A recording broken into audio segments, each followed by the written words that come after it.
કે ગયા આપણે ઠીક ને? આ નવા બધા જય ભીમ. હવે અત્યારે દિવાળી મહિનો ચાલુ છે, સરકારી કચેરીનો છેલ્લો દિવસ છે, આની પછી 8-10 દિવસની રજા પડે છે. પણ હાલ અમે આવ્યા છીએ આવેદનપત્ર દેવા. તમે આ જે બધા લોકોને જોઈ રહ્યા છો એ આપણે અમરેલી કડિયા નાકામાં ઊભા રહેતા મજૂરો છે, અને એમની માંગણી એવી છે કે ભાઈ જે કેટલા 19 કે 17 જિલ્લાઓની અંદર અન્નપૂર્ણા યોજના ચાલી રહી છે, તો એ આ કડિયા નાકામાં પણ યોજના ચાલુ થાય તો અમને પણ લાભ મળે. તો આ લાભ આ લોકોને મળે એના માટે તેને અત્યારે કલેક્ટરશ્રીને આવેદનપત્ર દેવા જાય છે. પછી આગળની ચર્ચા કરીએ. લ્યો પકડીને ઉભા રહ્યો. ચાલો ભાઈ બીજી આવે બે પકડો. હા આગળ બે કેટલી લઈ જાઓ.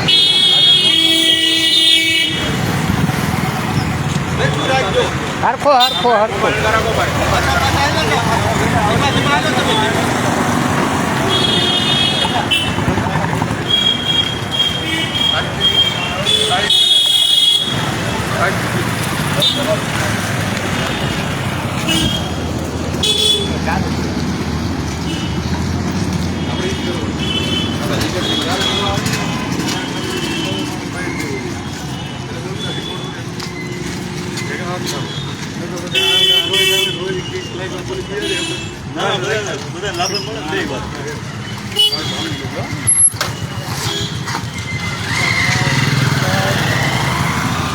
આવી ગયા અમને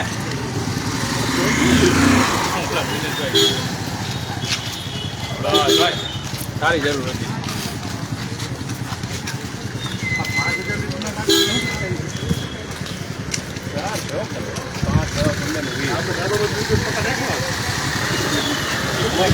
ચાર મેગા એટલું આવે. ખબર પડી ગઈ કે કોને ખબર પાડી?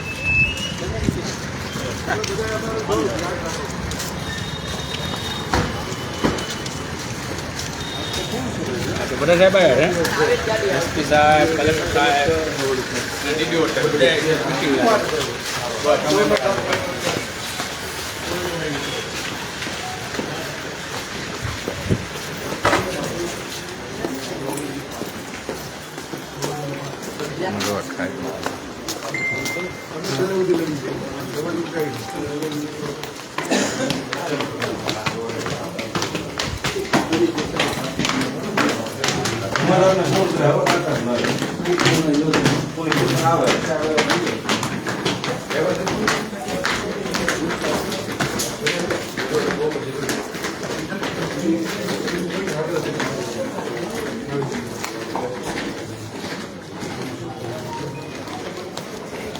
ગયા ને અભિજ્ઞાન ને ઓય મીટિંગ ચાલુ છે.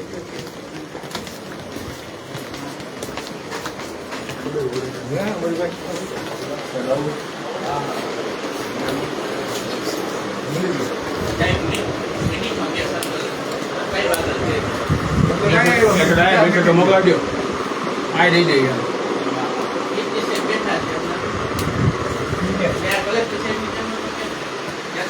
हाल क्या है सिक्योर से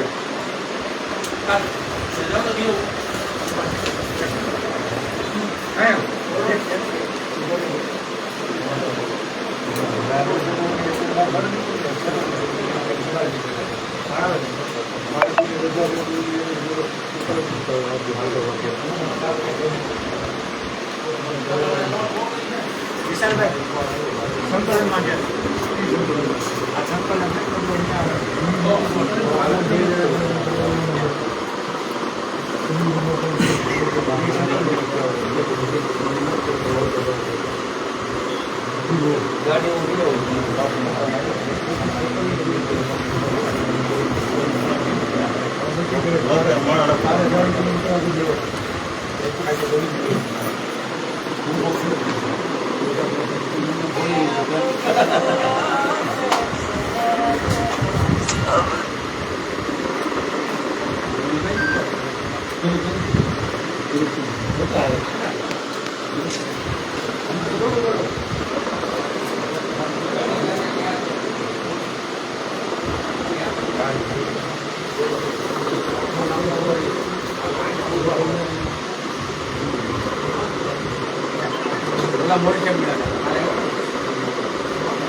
हाँ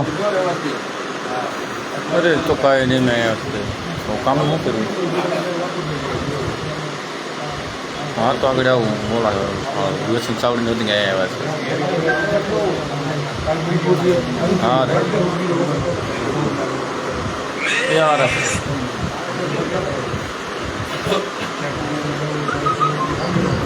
હા બધું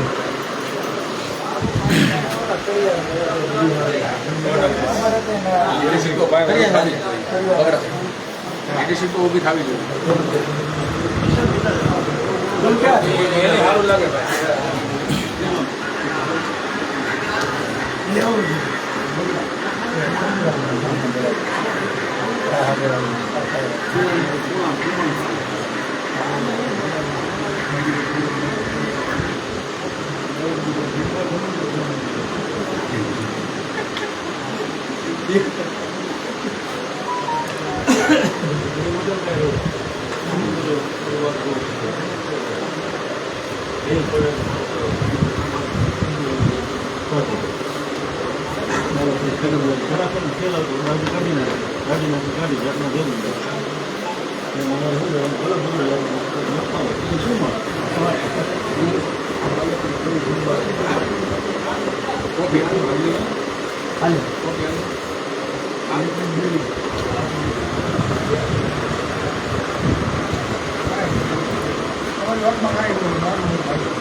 ખાલી જોડે છે મંગળવારની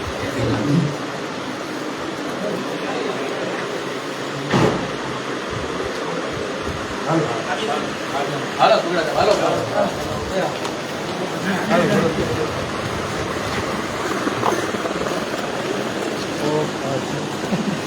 આવું બેન અમને ગાવા દો ખાલી બુધવારે તમારે અંદર જવું આપણે મને જવા દીજો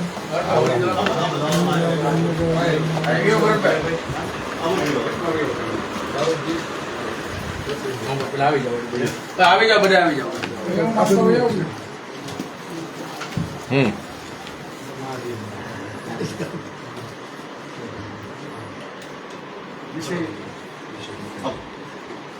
જૈન સાહેબ સાહેબ અમરેલી રાજકારણનું હબ ગણાય છે અને નાની નાની બાબતોની જો માંગણી કરવી પડે તો ખરેખર શરમજનક કહેવાય. આજે મજૂરો એમ કહેવાય છે કે ખરા અર્થમાં આ લોકો જરૂરિયાતવાળા લોકો છે. જો એને નાની નાની સરકારી યોજનાનો લાભ ન મળે તો કેટલી હદે શરમજનક કહેવાય. આજે 17 થી 18 જિલ્લાઓમાં અન્નપૂર્ણા યોજનાનો લાભ મળે છે, જેમાં 5 રૂપિયામાં ભરપેટ ભોજન જમવા મળે છે 17 થી 18 જિલ્લામાં. તો અમરેલીમાં કેમ નહીં? જ્યારે અમરેલી તો રાજકારણનો હબ ગણાય છે. એક સંડાસ બાથરૂમની નાની વ્યવસ્થા નથી મળતી મજૂરોને. આ તમામ મજૂરો છે જે દૂર દૂરથી લોકો આવે છે, જે પોતાની મજૂરી મેળવવા. એ લોકોને સંડાસ બાથરૂમ જવું હોય તો બહુ દૂર જવું પડે છે. પરંતુ અને બીજું કે એ લોકોને ભોજન માટે પણ બીજી વ્યવસ્થા કરવી પડે છે, ઘરેથી વ્યવસ્થા કરવી પડે. જ્યારે સરકાર લાભ આપે છે કે અન્નપૂર્ણા યોજના, તો શાની માટે અન્નપૂર્ણા યોજના સરકારે બનાવેલી છે? તો અમે સરકાર પાસે માંગ કરીએ છીએ કે અમરેલીમાં પણ અન્નપૂર્ણા યોજના ચાલુ થાય અને તમામ મજૂરોને લાભ મળી રહે. બાકીનું વસંતભાઈ ચાવડા થોડુંક જણાવશે. તમારી આ વાત પહોંચાડો. સામાન્ય વર્ગના લોકો છે દૂર દૂરથી આજુબાજુના ગામડાઓમાંથી આવતા હોય અને ત્યાંથી ટીપીઓ લઈને આવે ને એને મળી રહે, પણ ઘણો બધો ફાયદો થાય. સરકારની યોજના છે, ખરેખર જે જરૂરિયાતમંદ છે લાભ મળવો જોઈએ. વિધાનસભામાં 25 રૂપિયામાં ધારાસભ્ય ખાય ન મળે તો હાલે. સાહેબ કલેક્ટર સાહેબને દેવાનું નક્કી કર્યું હતું, પણ હવે તમારા સ્ટાફે કીધું કે ભાઈ દિવાળી જેવો માહોલ હોય, આ સંકલન ચાલુ છે એટલે જોયું કે એસપી સાહેબને ડીડીઓ સાહેબને કલેક્ટર સાહેબ પણ જોડે છે, એવું નક્કી કર્યું કે આપણે ચિંતિત સાહેબને આ વ્યવસાય કહેવાનું એવા છે તમામ જે ઉભેલા છે ને તમામ મજદૂર લોકો છે કે કોઈક દિવસ મજૂરી મળે અથવા બીજા દિવસે ના મળે, પણ એને જો સાહેબ સુવિધા જમવા જેવી સામાન્ય સુવિધા ન મળતી હોય અને ઘરે સાહેબ ટિફિન લઈને આવે અને ક્યારેક ટિફિન લઈને પાછું જવું પડે અથવા આવ્યા હોય તો ક્યાંક ને ક્યાંક એને સેટિંગ કરવું પડે. અને મોટાભાગે આમ જોવા જઈએ તો શરમજનક બાબત એ કે સામાન્ય ટોયલેટ સ્ત્રી કોઈ પણ અમરેલીમાં આવે તો અમરેલીમાં કોઈ સુવિધા નથી, પણ એક સામાન્ય 5 રૂપિયામાં ન મળે કંઈ નહીં, ભલે 20 રૂપિયા મળે, પણ આ જ રીતે જો એને ભોજનનો લાભ મળે છે એવું કહેવાનું છે મજદૂર લોકોનું મોટા ભાગે. ભાઈ મનસુખભાઈનું કહેવાનું એવું છે કે 17 જિલ્લામાં સાહેબ આ સુવિધા ચાલુ છે, તો અમરેલી પણ પછાત હોય તો સાહેબ રોજગારી મેળવવી બહુ તકલીફ થતી હોય, પણ જો આ સુવિધા થાય તો તમામ આ મજૂર છે એમને આમનો લાભ મળી શકે. તો સાહેબ આ જે આવેદન છે આમ તો આ લોકોનું વેદનાપત્ર છે એ સરકાર સુધી પહોંચે અને તાત્કાલિક ધોરણે જો આનો લાભ મળે એટલે સાહેબ એમનું કહેવાનું છે કડિયા નાકો એક્ઝેક્ટ આપણે નાગનાથ બસ સ્ટેન્ડમાં પોલીસ ચોકી છે એની બાજુમાં છે, તો સાહેબ ઉપર છે કે અમારું ઓલરેડી રસોડું આ તે કમ્પ્લીટ હતું, પણ એમ કેમ પ્રકારે ત્યાં કંઈક વૈજ્ઞાનિક પ્રયોગશાળા ડૉક્ટર અબ્દુલ કલામ સાહેબના નામે થઈ ગઈ છે એનો વાંધો નથી, પણ બીજી જગ્યાએ જો લાભ મળે છે તો મજદૂર લોકો છે એમનો સંપૂર્ણપણે લાભ લઈ શકે છે. એટલે આ રિક્વેસ્ટ છે કે સરકાર સુધી વાત પહોંચે અને ગરીબ લોકોને એનો લાભ મળે. અમારે કરિયા નાકાની અંદર સાવરણી લેવી હોય તો અમારા મજૂર લોકો પૈસા ઉઘરાવી અને અમે લઈએ છીએ, એ કોઈ અમને કોઈ જાતની સુવિધા નથી. સાફસૂફ કરવી હોય તો અમે સાફસૂફ કરી છીએ અમારા મજૂર કરિયા લોકો, તો એટલું અમને કઈ નગરપાલિકામાં ચીફ સાહેબ જોડે વાત કરી અને થોડીક 2 માણસ મૂકી દે, ભલે 8 દિવસે 2 દિવસે આવે થોડી સફાઈ કરી નાખે તો શું છે ચોખ્ખું રહે અને વ્યવસ્થિત. સરસ એનું કહેવાનું છે એ છે પાછું કે અમરેલી જેવું હોય ગુજરાતમાં ક્યાંક કડિયા નાખવું નથી, એટલું સરસ મજાનું બનાવેલું છે, તો એ ક્યાંક એમ કેમ પ્રકારે એ તો માવજત રાખે જ છે, પણ આવી સુવિધા મળે તો એનો પૂરેપૂરો લાભ એ લોકોને મળી શકે છે. ઓકે, ધન્યવાદ છે.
આયા થઈ જાય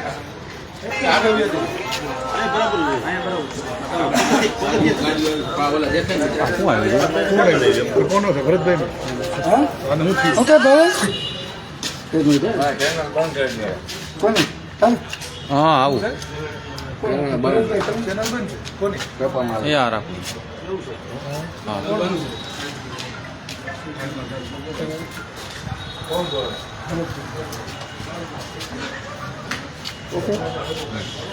મિત્રો, આજે જે અમારી પાછળ તમે જોઈ રહ્યા છો તે કડિયા નાકે ઉભા રહેતા કારીગરો અને મજૂરો છે મિત્રો, અને મોટા ભાગે દરેક સમાજમાંથી આવતા મજૂરો હોય એમની એવી માંગણી છે કે અમરેલીનું જે કડિયા નાકું છે ત્યાં હાલ પૂરતી કોઈ ભોજનાલયની કે કોઈ ટોયલેટની વ્યવસ્થા ન હોય, અને આગળ વાત કરીએ તો 17 જિલ્લાથી પણ વધારે જે 5 રૂપિયામાં પેટભર ખાવા મળે અને મજૂર ત્યાં કામ કરી શકે એવી 17 જિલ્લામાં વ્યવસ્થા છે, પણ અમરેલી જિલ્લામાં એવી કોઈ વ્યવસ્થા ન હોવાના કારણે આજ રોજ અમરેલી કલેક્ટર સાહેબને આવેદનપત્ર દેવા આવ્યા હતા, પણ એન કેન પ્રકારે દિવાળીનો માહોલ હોય અને સંકલનની મિટિંગ ચાલુ હોય તો ચીફની સાહેબને રજૂઆત કરી છે અને સરકાર સુધી આ વાત પહોંચાડશે કે આ લોકોને તાત્કાલિક જો આનો લાભ મળે તો એ મજદૂર લોકો પણ એન કેન પ્રકારે જે ટિફિન લઈને આવે, ઠંડુ ખાવું પડે અથવા ટિફિન ટાઈમે ન થાય, આવી સમસ્યાનો સામનો ન કરવો પડે